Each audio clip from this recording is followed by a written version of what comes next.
Nate Diaz joins Conor McGregor calling out KHABIB Nurmagomedov being inducted into the Hall of Fame ahead of the UFC 276.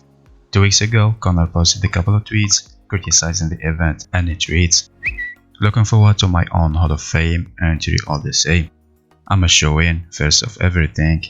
All the records, KO speed, knockdown amount, KOs most divisions, financials, you name it. No rush though, I'ma still into bust noses open and put opponents unconscious. The real Goa." Then he adds, "Stick that in the Hall of Fame," sharing a picture of him counterpunching KHABIB's security guard when he attacked him back at the UFC 229. Then he followed up his final tweet about it.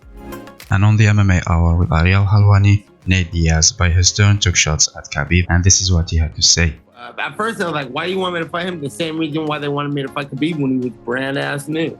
KHABIB's a fucking little bitch too. KHABIB just went like, who'd he beat for the title? He got Dustin Poirier and Justin Gaethje. They've both been finished off over and over the same way that he beat him. It's like, you ain't no good. You were a scared fighter, scared of fighting the whole time, and now you're in the Hall of Fame with him.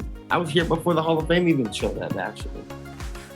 Speaking of Nate, Dana White denies the allegations that he's holding Nate hostage to the UFC, despite the repeated UFC release requested by him. And Nate Diaz has been very vocal recently about saying that you guys have been holding him hostage and all this stuff. He's been trying to get a fight. Did you hear his comments? And I guess from your perspective, is there any response? No. I mean, when isn't Nate Diaz saying something crazy, you know? I've said this a million times, and I'll say it again. We can't hold guys hostage. It's not possible, okay? I owe you 3 fights a year. If I don't fight you 3 times a year, I have to pay you. How could I hold him hostage? Few hours later, Nate Diaz took Twitter to respond to Dana, and I quote, "Dana said Francis was injured and couldn't fight right now.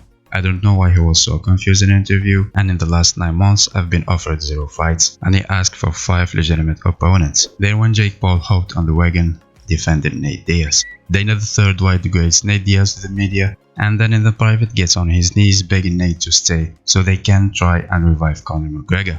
Get on your knees and beg, you old. And last but not least, Tyson Fury somehow confirmed he's coming out of retirement under certain conditions.